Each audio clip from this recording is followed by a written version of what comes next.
Masnya orang-orang hipertiroid sudah datang berobat ke penyakit dalam karena keluhan-keluhan misalnya penurunan berat badan, sering merasa panas, suhu tubuhnya rasanya tinggi, tetapi udara dingin pun suhunya tinggi, udara panas suhunya tinggi, sekarang mereka sudah datang berobat. Atau yang hipotiroid sebelum muncul gejala-gejala depresi mereka juga sudah datang berobat karena keluhan-keluhan fisiknya. Jadi sudah jarang ditemui. Jadi yang paling sering nanti akan dihadapi adalah delirium. Nah, PR-nya nanti ini rumus klasik ya, rumus lama. Namanya I watch death. Jadi itu suatu akronim, artinya saya melihat kematian. Itu singkatan dari apa yang harus di-screening ketika berhadapan dengan pasien delirium. Tetapi screening itu harus tetap diselesaikan walaupun sudah ketemu penyebabnya. Jadi misalnya kita ketemu pasien geriatri dengan delirium, kita pakai akronim I watch death, kita dapati bahwa ternyata yang kita hadapi itu adalah masalah hipoglikemik ya.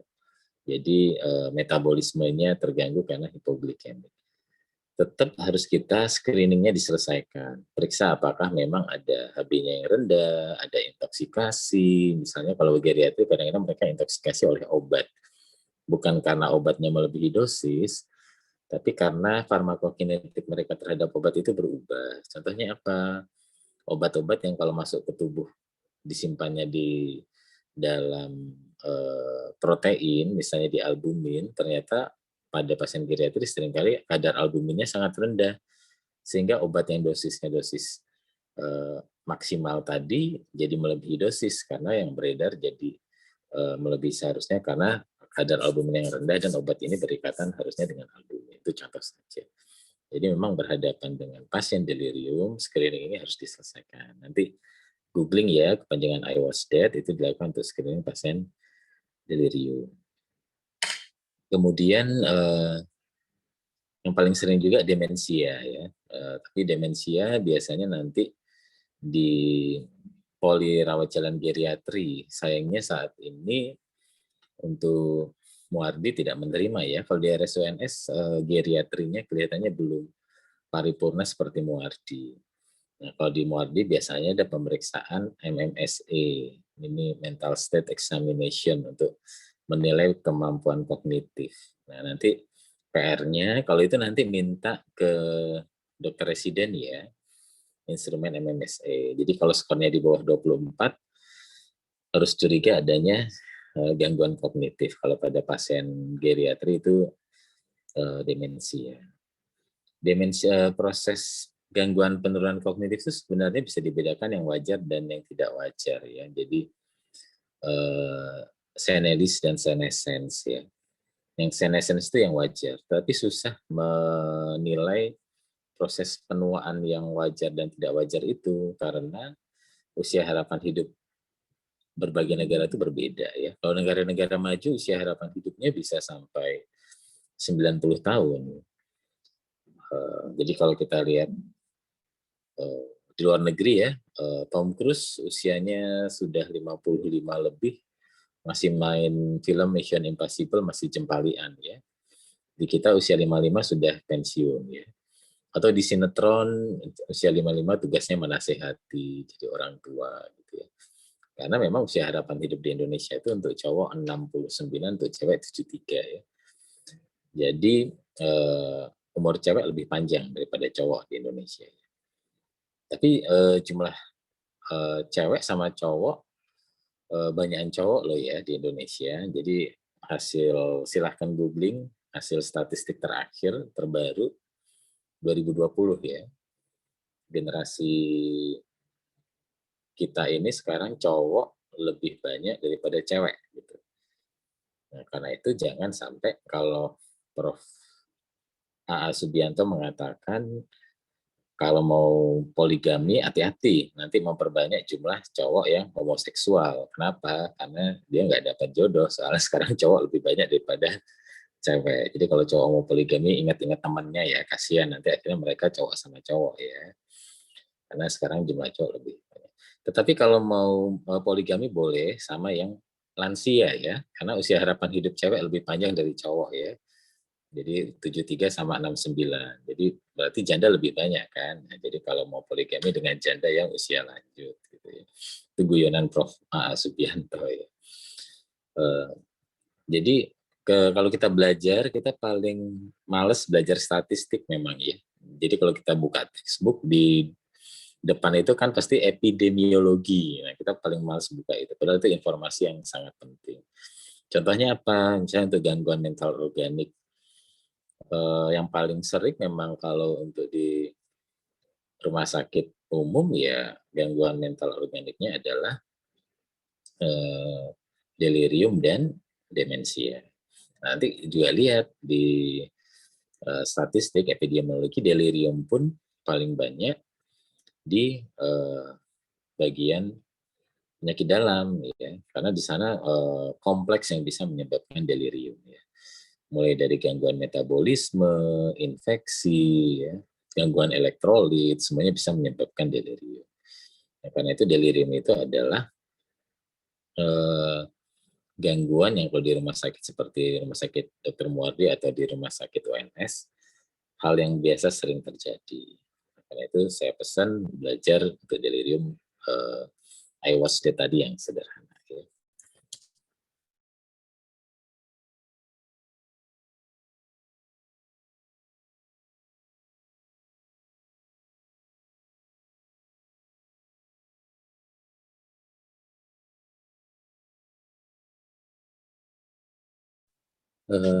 Ketika memorinya terganggu, yang terganggu duluan adalah memori anterograd. Jadi kesulitan untuk belajar hal yang baru.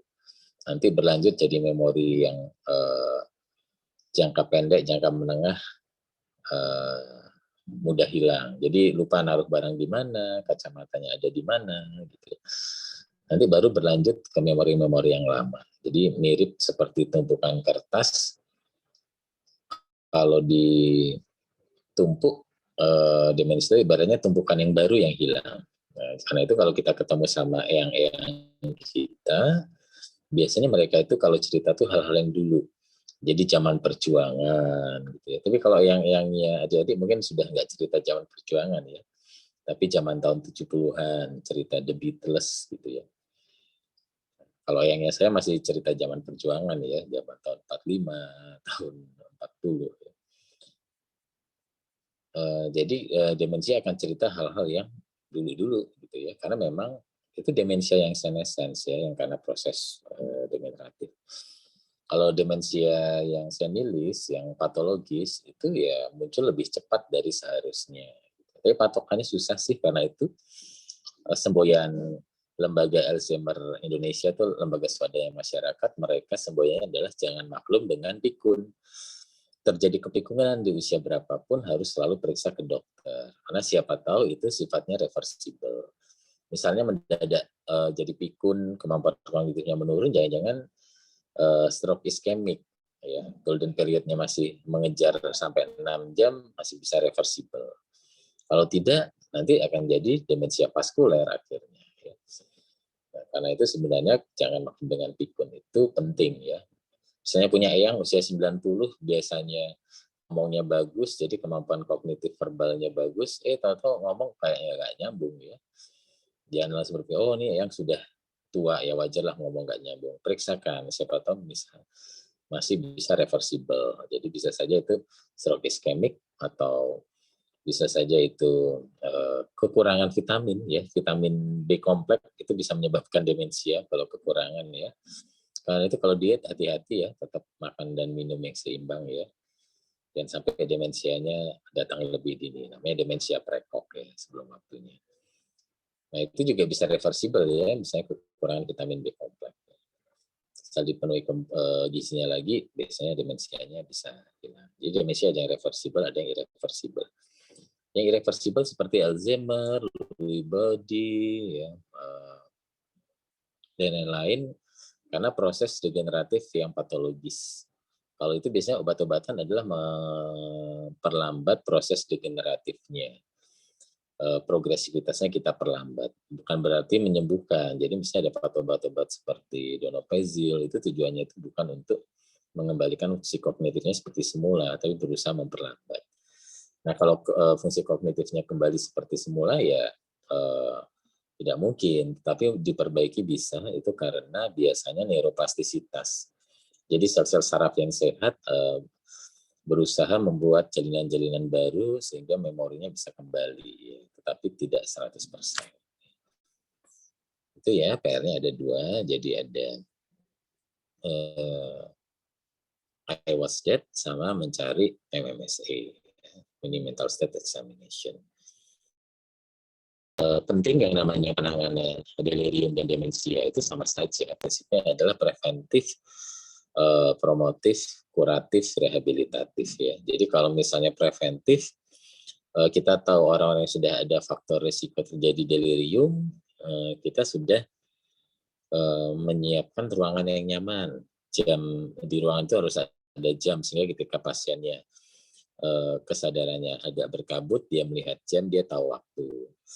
Terus biasakan terpola. Jadi kalau pagi sampai sore ya pencahayaan dibikin jelas, jangan pagi sampai sore korden ditutup ya, pencahayaan nggak jelas sehingga dia bingung ini pagi, siang atau sore gitu ya. Jadi cahaya harus jelas nih menunjukkan suasananya pagi, siang atau sore, itu membantu pasien mencegah pasien dalam masuk ke delirium ya, karena orientasi waktu dia jadi terbantu. Itu preventif ya. Promotif apa? Hasil-hasil laboratorium yang abnormal yang bisa memungkinkan pasien ini mengalami delirium dikoreksi gitu ya. Elektrolitnya kok agak rendah, diperbaiki.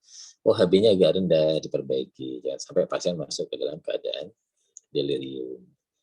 Jadi memperbaiki, ada preventif, promotif. Kalau sudah terjadi delirium itu kan penyebabnya aksis 3, fisiknya. Ya, kita menunggu fisiknya.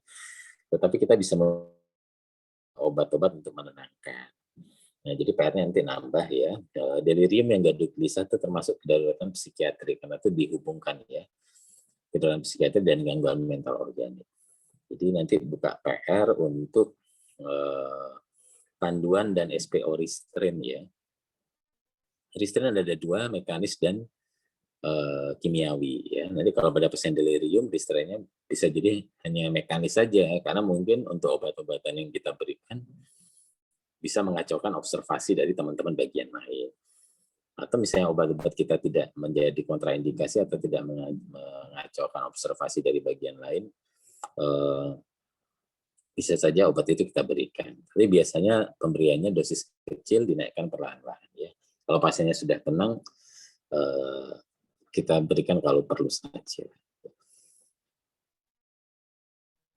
Ada pertanyaan sampai di sini untuk delirium dan demensia? Untuk demensia, adik-adik semua mulai pola hidup sehat ya, karena agak memprihatinkan kalau untuk proses degenerasi di Indonesia itu muncul lebih dini ya. Kalau di luar negeri sebaliknya ya, proses demensia atau degeneratif itu muncul makin mundur. Jadi mereka proses degeneratif mulai muncul di usia 40, di kita proses degeneratif mulai muncul di usia 25. Jadi misalnya mulai terjadi gangguan metabolisme, contohnya apa? Sindrom metabolik. Jadi usia 25 tapi lingkar perutnya sudah lebih dari 95, rambutnya sudah rontok, mulai terjadi kebotakan. Ya. Kemudian kalau sudah menikah ada keluhan gangguan ereksi, berarti kualitas pembuluh darahnya sudah jelek, gitu, padahal masih muda. Nah ini harus kita perhatikan, kelihatannya pola hidup remaja Indonesia sekarang itu tidak seimbang ya antara makan, olahraga, istirahat ya. Nah, itu kurang seimbang. Tidak memperhitungkan irama sirkadian. Irama sirkadian itu kan per 24 jam, bukan per minggu. Sedangkan pola olahraga orang Indonesia itu salah ya. Jadi olahraga di akhir pekan gitu ya, dan olahraganya keras sehingga itu merusak telomer ya, merusak mitokondria karena olahraganya berlebihan. Habis itu dari Senin sampai Jumat nggak ngapa-ngapain ya. Kerja sama hangout, jadi makan, habis itu olahraga. Benar-benar pola yang tidak sehat. Padahal kan pola hidup itu siklus irama sirkadian itu kan per 24 jam. Bandingkan dengan pola hidup di negara maju. Mereka cenderung ada olahraga setiap hari, walaupun olahraganya itu disesuaikan dengan usia dan kemampuan mereka. Jadi pasti ada olahraganya sebentar atau menggerak-gerakkan badan. Sedangkan olahraga yang mereka lakukan di akhir pekan itu adalah olahraga yang sifatnya rekreasional ya, bukan olahraga rutin ya, tapi rekreasional. Itu yang harus kita ingat, jangan sampai kita mitokondria dan telomernya rusak, proses degeneratifnya datang lebih cepat sehingga demensianya juga datang lebih cepat. Karena itu di Indonesia pensiun usia 55 dianggap wajar ya. Profesor sekarang pensiun di usia 70 ya. Jadi kalau dulu profesor bisa seumur hidup, sekarang dibatasi 70 ya. Karena itu tadi proses demensia. Profesor usia 75 yang diajarkan sudah nggak sesuai lagi, nggak cocok lagi, kan repot ya. Karena itu ada pensiunnya sekarang, usia 70 profesor pensiun. Nah, tapi itu memprihatinkan, di luar negeri usia 70 masih bisa jadi presiden, ya, memimpin suatu bangsa. Perdana Menteri, pernah ada yang Perdana Menteri usianya 90 tahun, ya, masih mampu untuk memimpin suatu bangsa. Jadi memprihatinkan proses degeneratif di Indonesia. Dan namanya proses degeneratif berarti tidak bisa instan. Orang Indonesia sukanya instan ya. Jadi seringkali ada pasien dengan gangguan konsentrasi, depresi dengan berat badan berlebih. Seringkali orang Indonesia itu bertanya, ada obat nggak yang cepat melangsingkan? Ada obat nggak yang cepat bikin pintar? Gitu. Saya bilang mau pintar ya belajar. Gitu. Nah, kamu minum obat untuk bikin pintar, bukunya kamu tutup, apa kamu bisa ingat isi bukunya apa? Nah, kamu pengen langsung pakai obat, nanti ginjal kamu rusak. Harusnya kan kamu olahraga. Itu contoh-contohnya. Kita suka sekali yang instan, padahal itu merusak. Ya. Dan ketika itu rusak, degeneratif terjadi, demensia juga cepat terjadi. Ya. Begitu ada pertanyaan, jadi PR-nya jadi 3 ya. Jadi ada iWatch That, MMSE, sama panduan SPO Restraint. Ya. Kalau nggak ada pertanyaan, kita lanjut ke kedaruratan psikiatri. Ini nggak kuliah seperti zaman S1 ya. Kalau kuliah zaman S1 itu 120 menit, nggak mungkin lah. Karena nanti jam 9 saya sudah ngisi lagi di Diklit ya. Jadi ini mungkin nanti selesainya sebelum jam 9 ya, biar saya sempat siap-siap.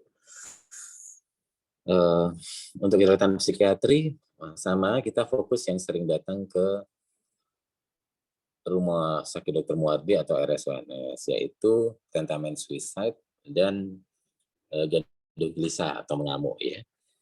Kalau tentamen suicide, jelas kegawatannya itu adalah sesuai dengan yang membahayakan nyawanya dulu ya. Tetapi kedaruratan psikiatri di sini adalah kita menilai risiko bunuh dirinya, kemungkinan dia untuk melakukan percobaan bunuh diri lagi kembali gitu ya. Nah, nanti ada PR-nya lagi, tanya ke dokter residen, instrumen penilaian risiko bunuh diri nanti dilihat ya, itu penting. Nah kalau skornya tinggi, walaupun kedaruratan fisiknya sudah teratasi, kedaruratan medisnya sudah teratasi ya sesuai dengan instrumen tadi, kalau tinggi ya dia harus diawasi 24 jam ya. Ada beberapa kasus yang terlewat ya kalau kita tidak melakukan asesmen risiko bunuh diri. Yang satu tidak tertolong, pasien CA cervix, memang sudah dianjurkan diawasi 24 jam. Tetapi yang terjadi adalah ketika penunggunya tidur, jadi suaminya tidur, karena ini kelas 3, satu kamar lebih dari satu, yang tidak diperhitungkan adalah tetangga bednya itu ada pisau buah di situ. Jadi memang kalau suaminya sudah menjaga benar untuk tidak ada benda tajam di sekitar pasien. Tapi ternyata tengah malam, semua pada tidur, pasiennya diam-diam mengambil pisau buah di bed yang lain. Kemudian dia kembali ke tempat tidur, terus nusuk perutnya. Nah, suaminya itu terbangun, kok ada basah-basah, ternyata darah dari istrinya yang netes dari tempat tidur. Nggak tertolong kalau yang ini. Ya. Ada kasus lain, bapak-bapak dengan CA nasofaring ya. Kalau ini dia sendirian di kamar. Nah, cuma teledornya istrinya, ketika dia pamit ke kamar mandi, istrinya tidak menemani. Padahal kita sudah pesan ditemani 24 jam. Yang terjadi adalah ketika di kamar mandi dia memecah penutup WC. Jadi kan ada yang untuk setor WC itu kan atasnya itu kan bisa diangkat. Nah, itu dibanting, pecah. Nah, pecahannya itu dipakai untuk memotong urat nadi lehernya. Untungnya karena dia tidak tahu anatomi, memang perdarahan di leher tapi tidak urat nadinya. Itu bisa tertolong. Nah, itu contoh-contoh. Jadi penilaian risiko bunuh diri itu penting, tetapi ketika risiko bunuh dirinya sudah skornya tinggi dan pengawasan 24 jam, seringkali keluarganya yang terlewat untuk melakukan pengawasan yang baik. Karena itu harus selalu diingatkan kalau risiko bunuh dirinya tinggi.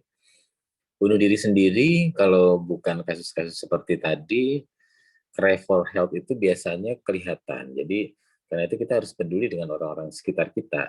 Jadi kalau ada teman-teman yang fantasinya mengarah hidup ini tidak enak, tetapi surga itu enak, mati itu enak, harus diwaspadai bahwa sebenarnya dia ada keinginan bunuh diri. Bunuh diri ada yang pasif, ada yang aktif ya.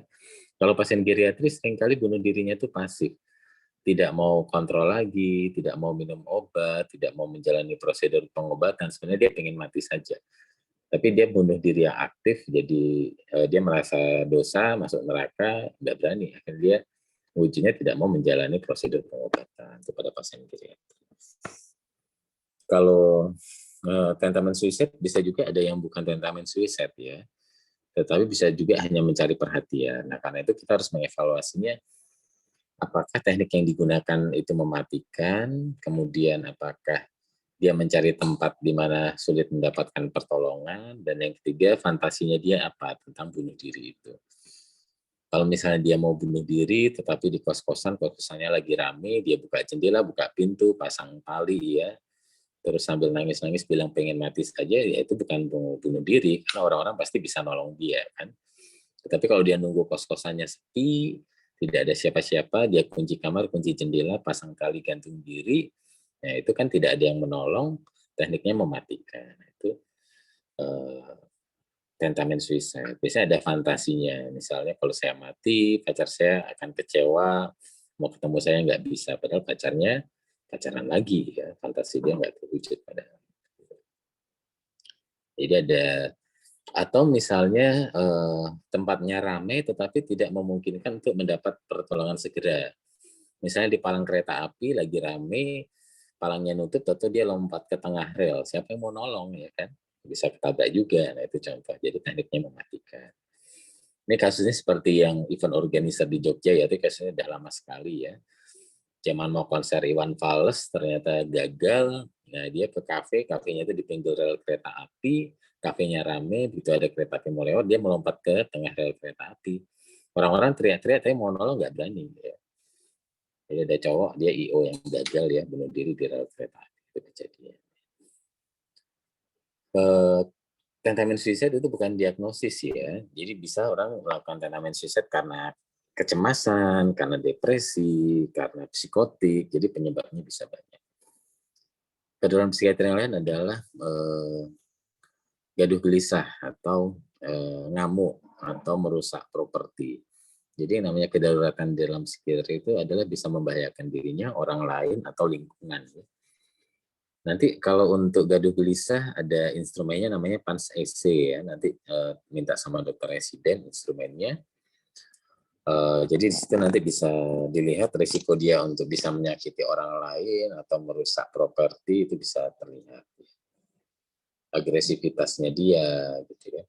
Nah, yang perlu diingat bahwa ketika menghadapi pasien gaduh gelisah, nomor satu penolongnya harus aman, jangan sampai kita mau menolong kita sendiri kebabat golok gitu ya. Terus ketika mau melakukan restrain, misalnya di IGD ada pasien gaduh gelisah datang dengan disumpel kaos kaki mulutnya, diikat kain sarung tangan sama kakinya, injeksi dulu aja. Jadi setelah dia restrain kimiawi, barulah dia dilakukan restrain mekanis. Jangan dibuka dulu ikatannya itu, walaupun tidak manusiawi jangan dibuka. Karena kita tidak tahu dia gaduh gelisahnya itu karena apa. Jangan-jangan karena deliriumnya karena HIV. Nah, ketika misalnya kita lepas, dia gigit kita malah menjadi masalah. Ya. Jadi prinsipnya ketika melakukan penanganan pasien gaduh gelisah, penolong harus aman dulu. Itu ada instrumennya 4cc dibuka. Gaduh gelisah sendiri juga sama, itu bukan diagnosis, penyebabnya banyak. Orang depresi juga bisa ngamuk, namanya raptus melancholikus gitu ya. Jadi dia sedih, nggak bertenaga, atau meledak, ngamuk, marah-marah bisa saja. Nah, untuk kedaruratan psikiatri sebenarnya luas ya. Kalau kita berbicara itu tadi yang sifatnya individual ya, tentang suicide, ngamuk, atau gaduh gelisah. Nah, kalau kita berbicara psikiatri komunitas, kedaruratannya itu dampaknya lebih besar. Jadi misalnya kasus terakhir yang di Kalimantan itu, pembunuhan wanita Dayak oleh pemuda Madura kan hampir memicu perang antar suku lagi ya. Ya, itu sejarah yang kelam ya. Jadi seperti di Sampit ya, Sampit itu kan sampai bunuh-bunuhan itu ya antara Madura dan orang Dayak. Tetapi memang banyak kisah-kisah. Jadi waktu kerusuhan Sampit itu ada pasien PTSD ya, waktu itu saya masih residen periksa ke Muarti. Ya. Jadi banyak hal-hal yang kalau sudah berbicara suku-suku itu memang banyak budaya-budaya mungkin tidak kita pahami ya. Jadi dia berkata, sebenarnya orang Jawa itu nggak perlu takut ketika terjadi kerusuhan. Entah bagaimana caranya orang Dayak itu bisa tahu itu orang Madura atau bukan gitu. Karena mereka tekniknya itu langsung, jadi nggak pakai babibu, langsung ketemu penggal gitu ya. Dan memang memenggalnya itu yang bikin dia trauma, PTSD itu post traumatic stress disorder ya. Jadi mereka pulang ke Jawa itu bukan karena takut terancam nyawanya, tapi trauma melihat kejadiannya itu. Jadi sudah berusaha ngumpet, berusaha menunjukkan bukan orang Madura ya, tahu-tahu ada orang Dayak lewat, penggal aja langsung putus gitu. Dan itu terang-terangan, jadi kepala-kepalanya itu ditaruh di kantor polisi, mereka nggak takut karena memang sudah kerusuhannya kerusuhan antar suku, polisi pun nggak bisa berdaya waktu itu ya. Nah, jadi bagaimana caranya mereka tahu itu orang Madura atau bukan, katanya dari baunya. Jadi orang dari suku-suku itu beda-beda baunya, kata orang Dayaknya. Itu yang cerita yang pasiennya waktu itu ya. Nah, itu kedaruratan psikiatri sebenarnya. Kemudian contoh lain lagi kedaruratan psikiatri itu apa? Yang di Papua ya, yang perang antar suku itu juga. Perang antar suku yang jadi korban malah gerakan Papua itu ya, yang jadi korban malah pesawat yang mengangkut obat-obatan, yang mengangkut ini. Jadi kadang sudah tidak nalar lagi ya. Itu sebenarnya dalam psikiatri juga. Yang dibakar, yang dihancurkan malah pesawat yang membawa obat-obatan. Ya. Dan itu pun sebenarnya pesawat sukarela ya, jadi bukan pesawat pemerintah ya. Nah, jadi kadang gerakan-gerakan seperti itu sudah membawa korban yang tidak semestinya. Nah, itu kedaruratan psikiatri juga sebenarnya. Tapi kedaruratan psikiatri yang lain seperti nafsa, penggunaan nafsa. Anak kecil pun kalau ditanya bahaya penggunaan nafsa juga tahu ya, karena dari SD sudah didengungkan jangan pakai nafsa. Sama juga dokter juga kalau ditanya bahayanya rokok juga tahu, tapi banyak juga dokter yang merokok.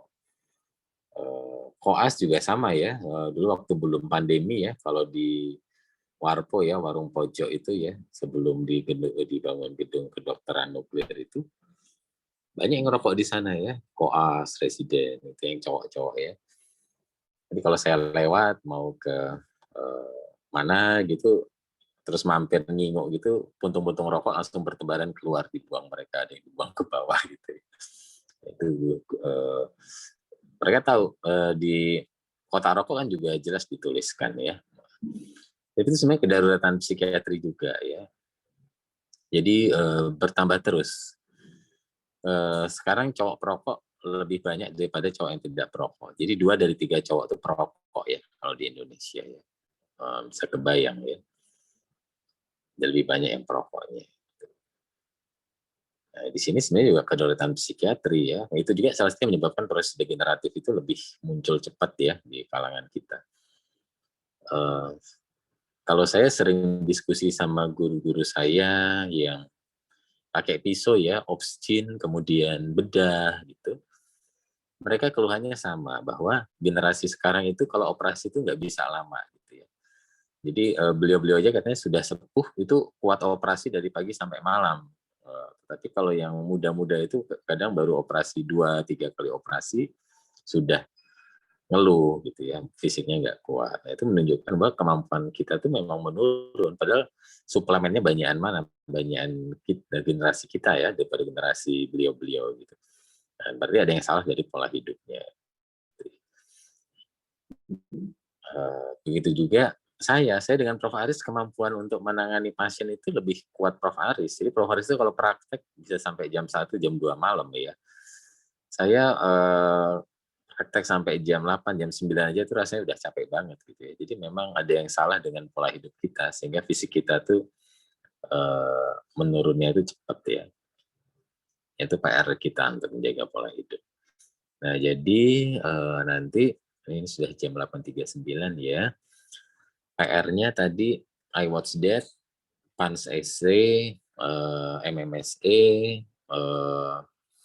terus panduan SPO restrain, mekanis dan kimiawi, sama risiko bunuh diri ya. Jadi karena ada 5, minta sama terdaftar residen, kalau yang awasnya nanti googling sendiri ya.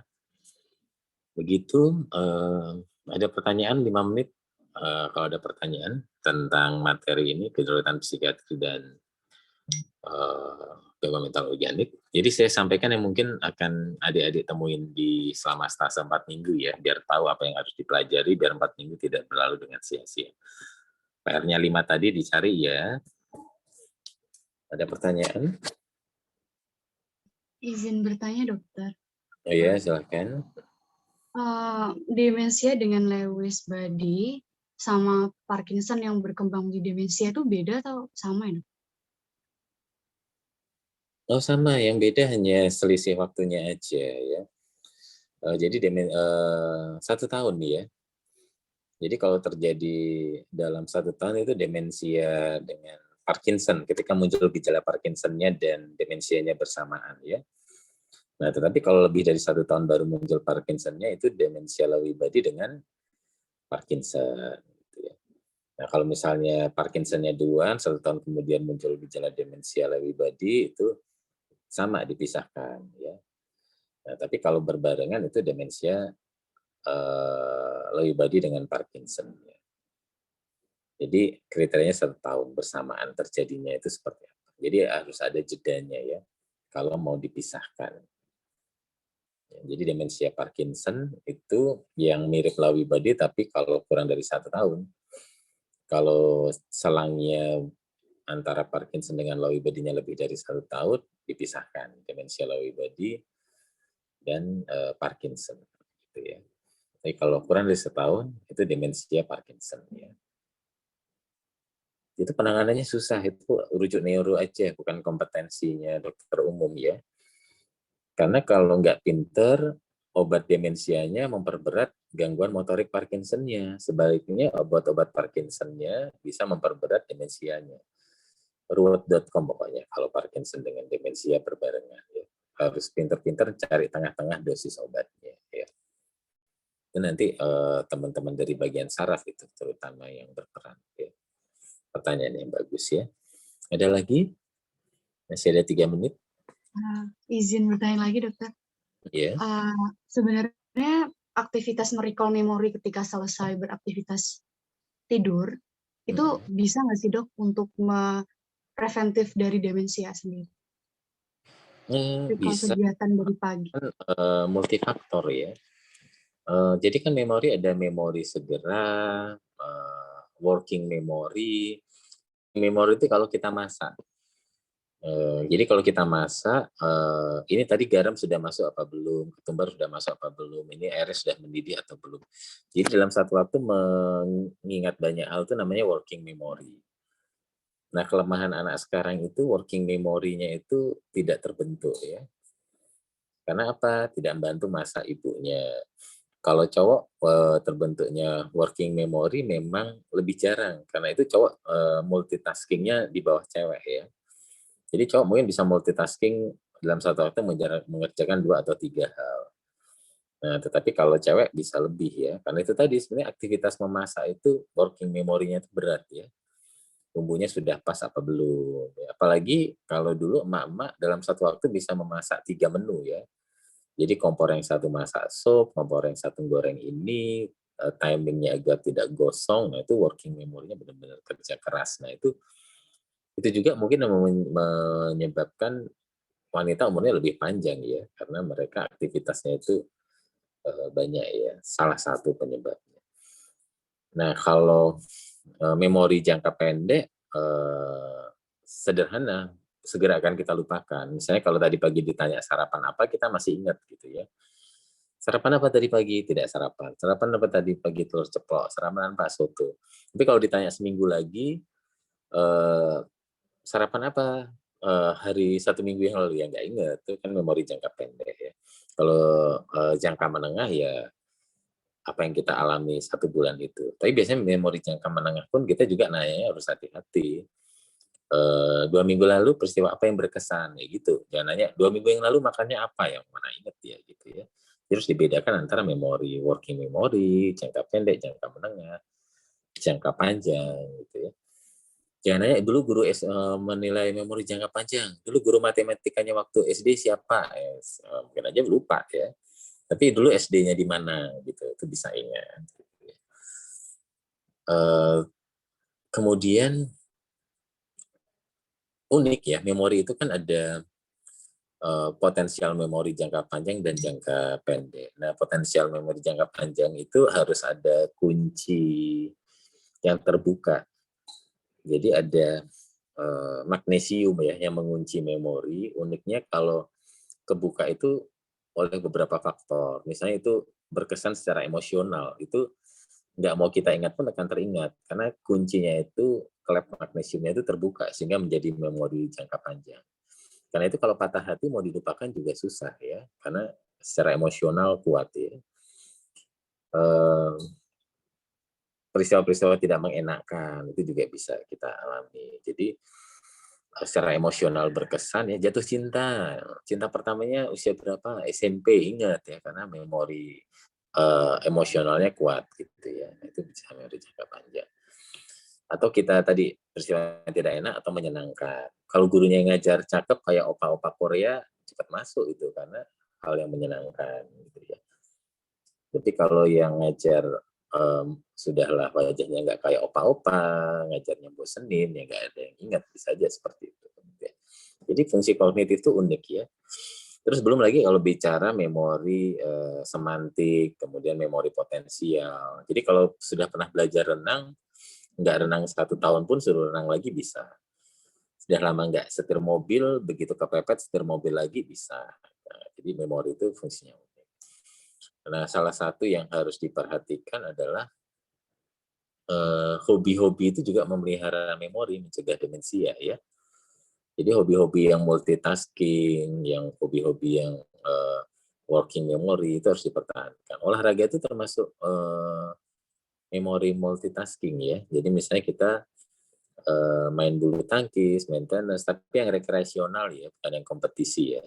Memukul seberapa, memukul ke kiri atau ke kanan, melihat celah, langkahnya seperti apa, itu multitasking. Ya. Jadi hidup yang aktif itu salah satu pencegahan demensia.